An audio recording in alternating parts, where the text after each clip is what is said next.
some scattered showers around today. It is overcast. I just drove through a heavier shower a little while ago, knocked the temperature down to 77.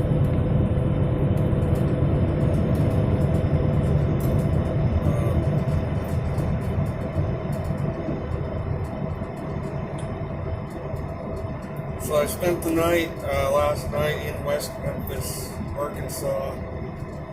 Some thunderstorms did come through during the early morning hours. Some brief heavy rain.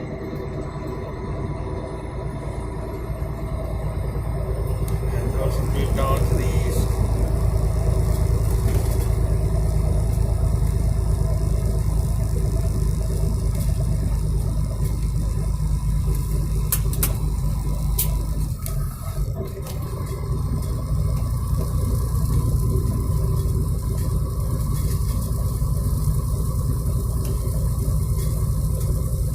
This load originated in Huntington Beach, California. It is going to Winchester, Virginia.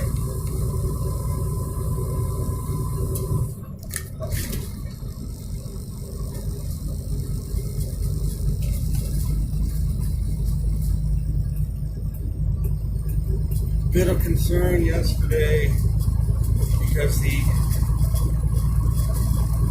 yellow lights came on for a time east of Little Rock. But after lunch yesterday, the truck started losing power at times, and I was concerned. And what I believe happened is, for the first time since I've had this truck, it is running pretty close to the way it's supposed to be running. When I bought the truck, the differential had that cap missing, so there never was enough pressure built up in there. The exhaust leak was there when I bought the truck, but never knew it was there because it never built up enough pressure to make any noise. The DPF system was all messed up when I bought the truck as well. All these things are interrelated. It has to do with the pressure inside the exhaust system that builds up.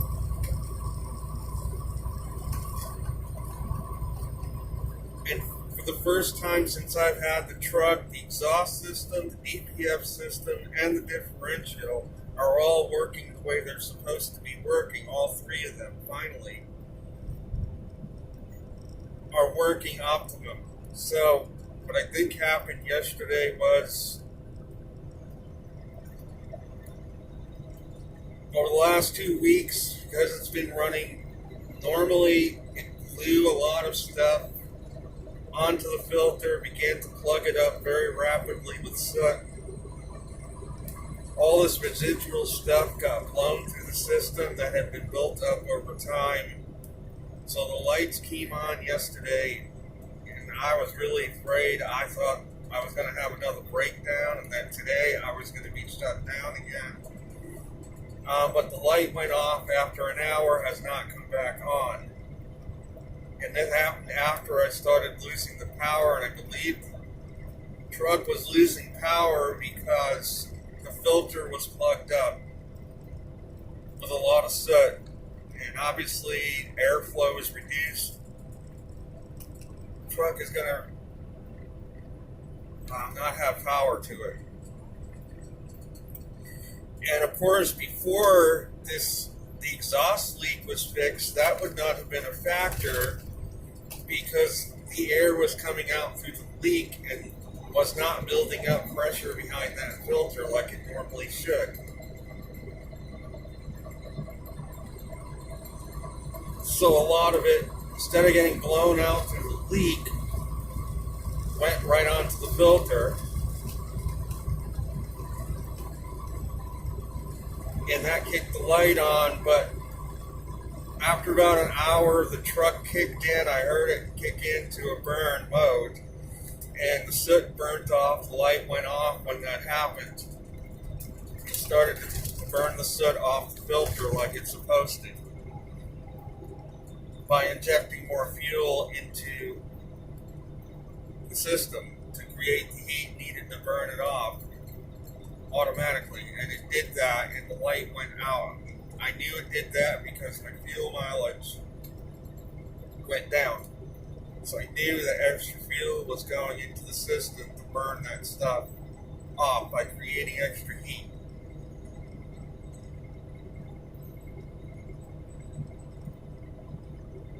So I breathed a sigh of relief when that light went back off, because man, I thought I was going to lose revenue on this load. I thought I was going to be stranded in West Memphis, Arkansas, which is not really a place I want to be stuck in. It's a pretty depressed area.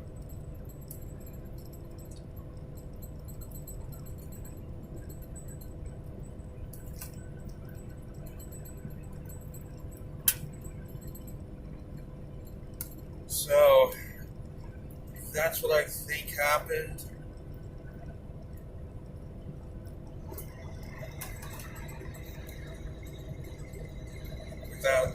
That's the reason for those lights coming on again. As far as the weather is concerned, over North America, the low I've been talking about over Western Canada has kind of weakened and moved to a position just to the west of Hudson's Bay, still bringing some severe weather through southwestern Ontario into northern Ohio as well. It has brought some more severe weather to those areas. Even brought a little bit of weather to my area last night in Memphis, the very southern end of the front, kicked off some storms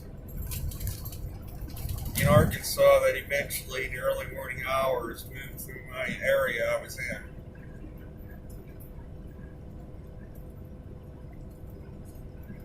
However, this low is creating a trough beginning to appear over the northern plains of the U.S. and cold front coming south through that area.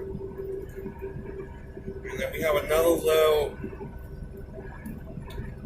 coming in over the Alaskan Panhandle,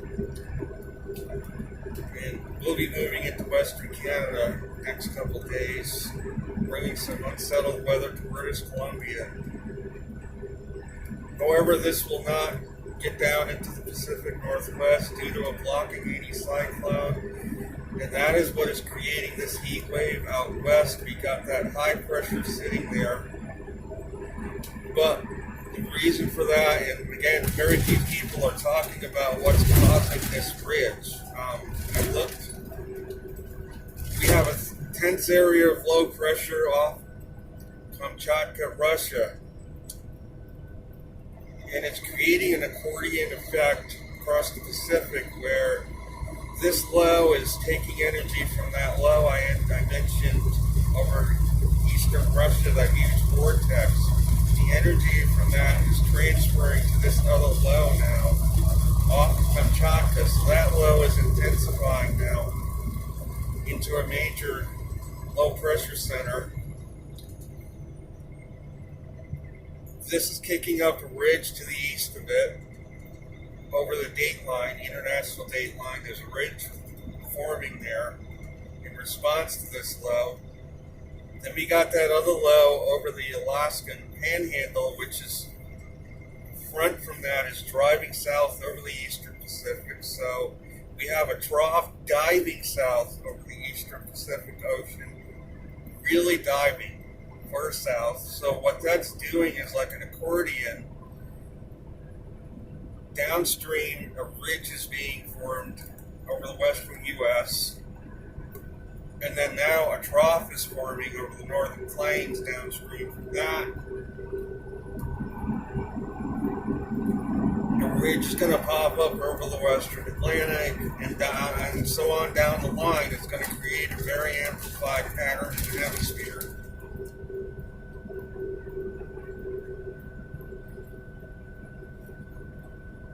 It's going to be interesting to see how this evolves, and is this going to bring us into a fall-like pattern in areas where the trough sets up, such as the eastern U.S., perhaps.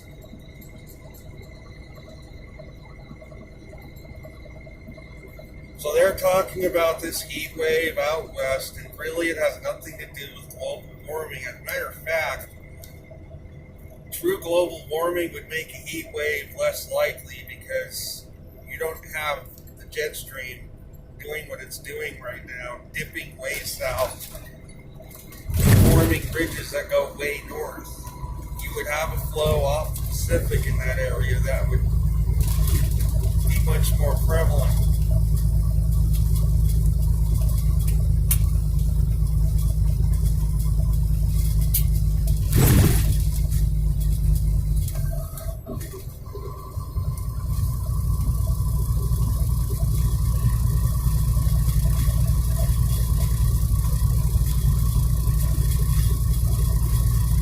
So the heat wave, this pattern is going to remain locked in place for probably at least another week.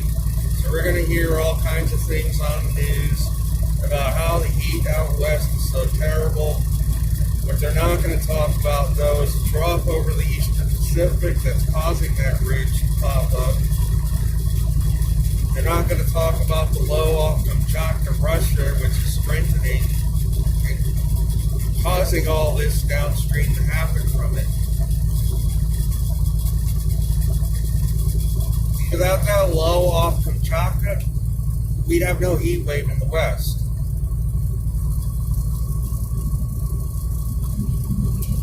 That's what almost nobody is going to tell you.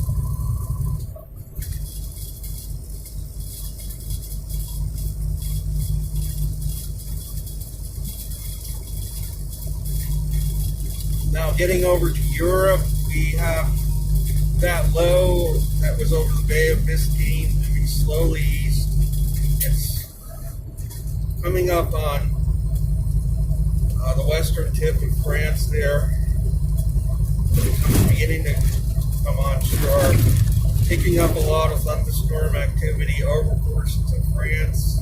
And again, some of it was moving into England as well, southeastern England. Some storms moving through there. Begin from the east, circulating around this low. And I was thinking a pattern like this in the winter, where you got a low place there, would dump huge amounts of snow on Great Britain. So if this is a precursor to winter, I'd say people there, watch out. You could be seeing some serious snow this year if this pattern repeats. Due to the fact that it's bringing in an easterly flow off the continent.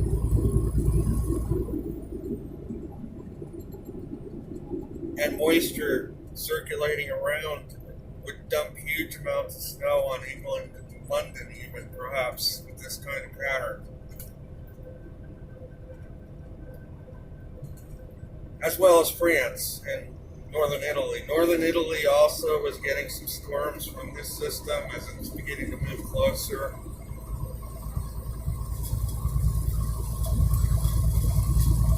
That low over northeastern China has moved into far eastern Russia. It's kind of weakening because, again, the energy from it is transferring to that low off Kamchatka to the east. But it is still spinning there, still lots of showers, still some storms over Korea from this system.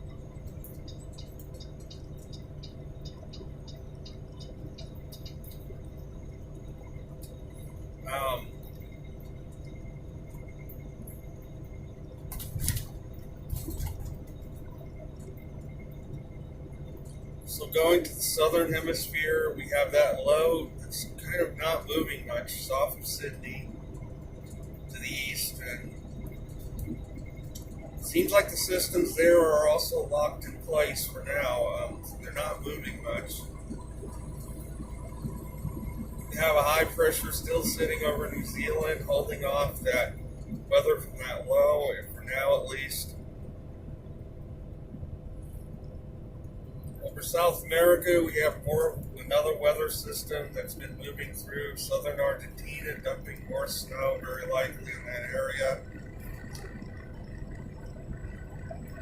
We have more rains over southern Brazil, and that low pressure, which is bombing out now over the South Atlantic as it moves east. The front is still affecting that region associated with this low.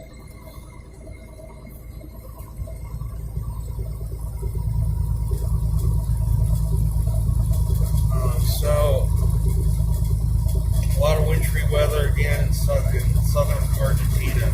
There's an intense low over the southern tip of South America.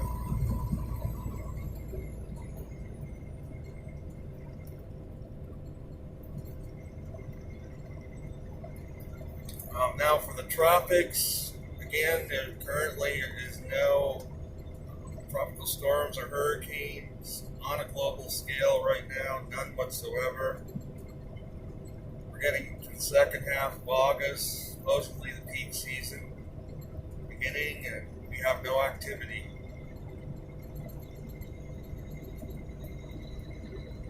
Josephine appears to have broken up.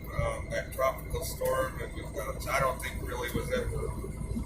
It looked like it was trying to get going a little bit yesterday, but lately it has weakened again. And it is several hundred miles east-northeast of Puerto Rico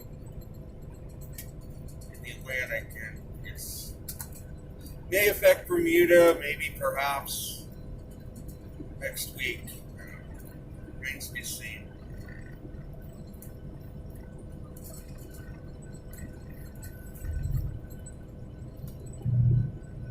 And southern India still getting lots of rain, especially southern India from the monsoons continuing there.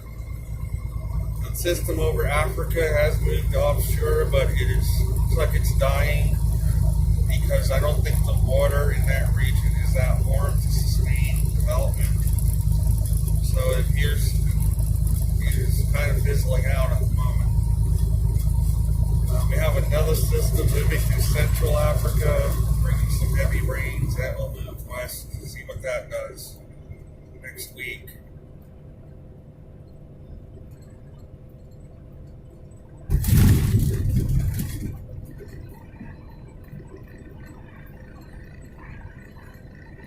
And so that is basically it for the weather highlights globally.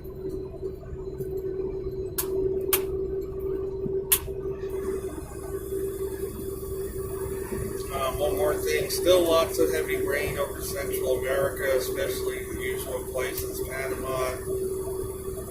Colombia is getting in on it now, lots of heavy rain moving into that region.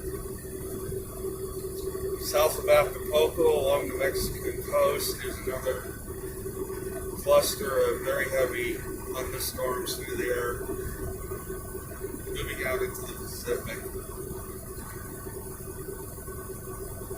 That is pretty much it for the weather.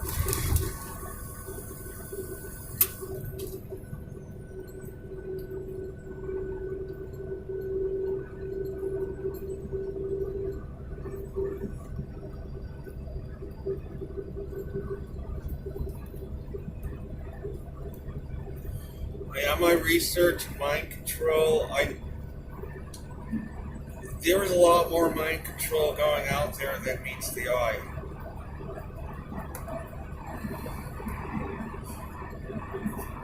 I was recently listening to a video where they advertised a workshop for $3,300 for 3 days. To me, that's a form of mind control right there. They're getting into your mind, making you believe that you need what they're offering so much that you're willing to spend that much money to go to that workshop. And my question is, well, if we tap into the universe, we can obtain knowledge, or the universe will lead us to the knowledge we need.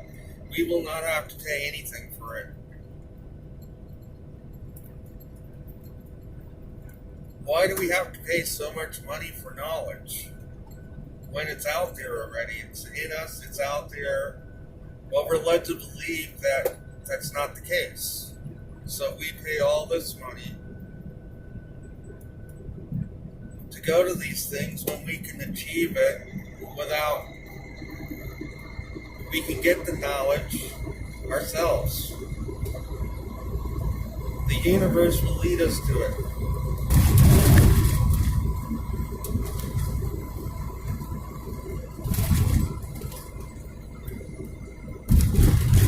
There's so much out there. Even this sound therapy thing I bought, which I don't even think is really working. You could get that on YouTube for free. There's lots of free videos of sound therapy is based on theta brainwaves. You can get that on YouTube and not have to pay anything for it. Just looking it up. And yeah, if you pay for it, they embellish it with other noises with it, embellish it, dress it up a little bit.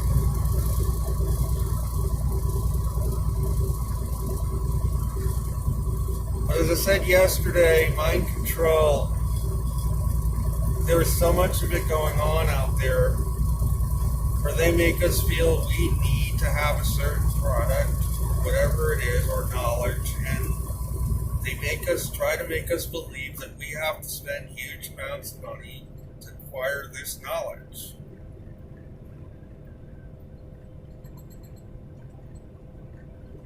And I like the philosophy of a website I looked at, and this person does not charge for their books or anything.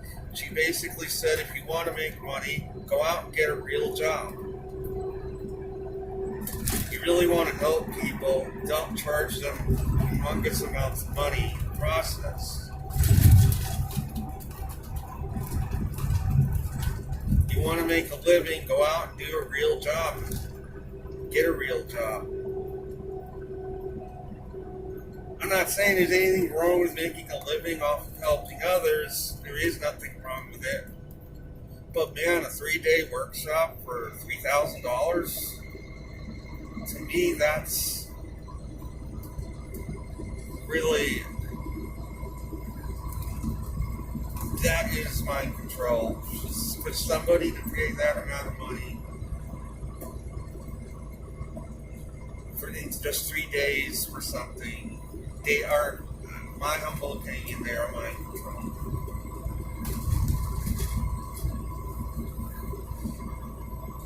I have so many emails every day, people holding their hands out, wanting me to pay money for this astrological reading or this other thing, and I don't get readings from people.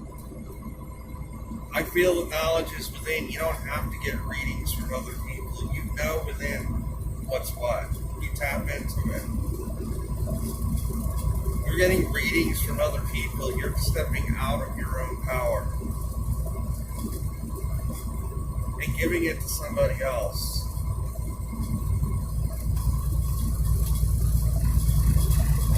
So my latest research involves the history of mind control. I have been listening to lengthy videos on the subject. And there's a common denominator in all of it.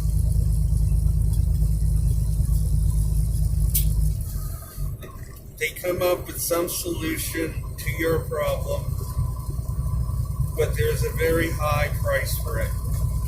In many cases, it's your freedom. That's the price.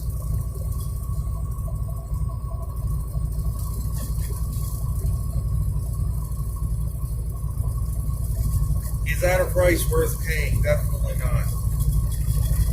But money, charging $3,000, and how many people actually have $3,000 in their pocket? And a lot of these people will go into debt to go to this workshop. It's using that as an example. And is that wise? Well, if you go into debt, what do you doing? You're basically signing away your freedom. You become a slave to that debt.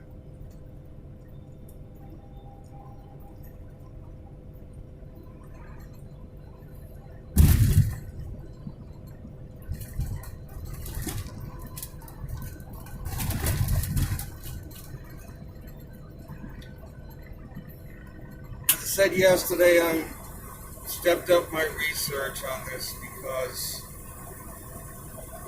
I got swindled out of lots of money recently.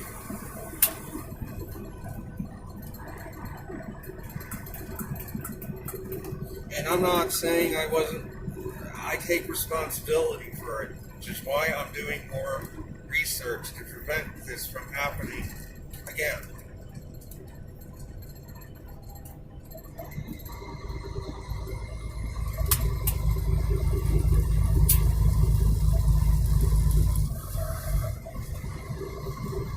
There's always an element of mind control in all these types of situations.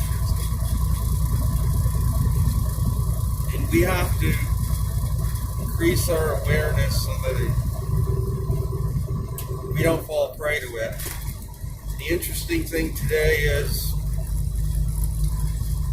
that I listened to on one of the videos, a point that stuck with me is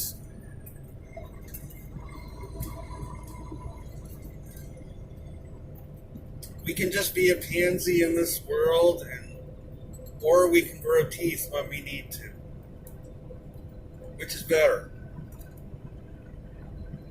To fend off being bullied, we have to have teeth. Like my apartment building, I served out eviction notices on 4 of the 5 units. Because I was not going to tolerate people staying in my building and not paying rent. And that is growing teeth. These people have young children. They're not paying their rent. It can be very easy for me to just feel sorry for them.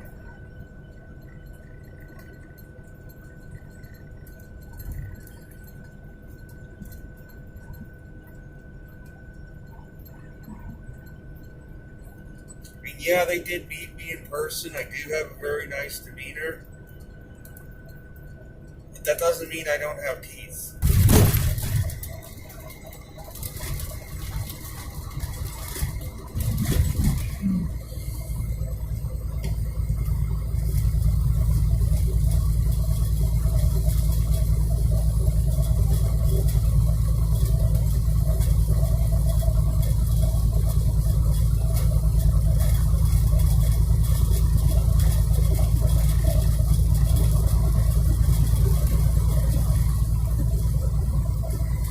So that is going to be it for this video. I should be coming into Nashville within 15 more minutes. And I've already videotaped Nashville in the past.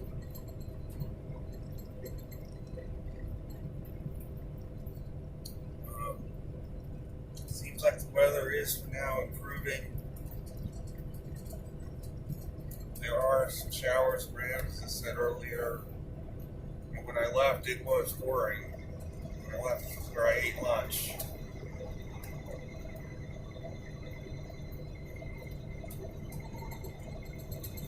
So I hope you found what I talked about here interesting. I will be back soon.